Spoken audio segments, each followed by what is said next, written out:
Merry Christmas, everybody.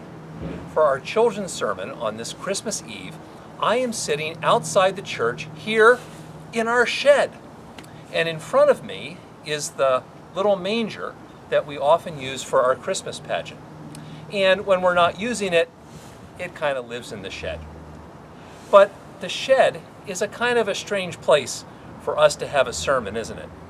I mean, I'm sitting out here where it's kind of cold, so I have to have a coat on. And the shed, it's a mess. And it leaks a little bit, so it's kind of smelly. It's a strange place to be.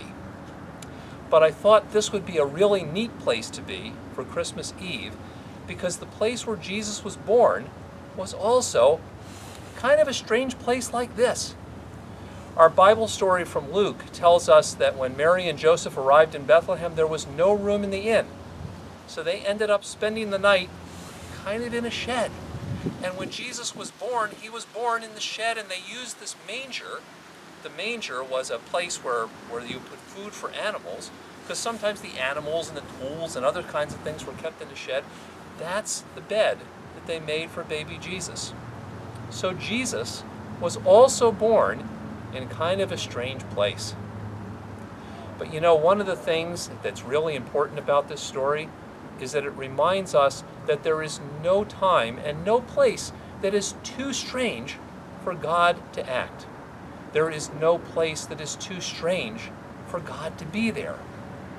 So, we've been through really a pretty strange year. We have had to learn to do different things like worship online, and we've had to go to school in different kinds of ways, stay distant from each other, all kinds of strange things and strange times. But you know what?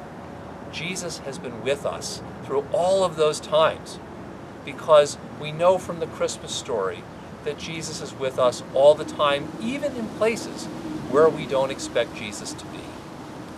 So, no matter how strange things seem right now, no matter how strange things get in the future, no matter what kind of place you may be in and you think, this is kind of strange around here, know that Jesus is there with you always, and that there is never going to be a time or a place in your life that Jesus isn't present for you and for me.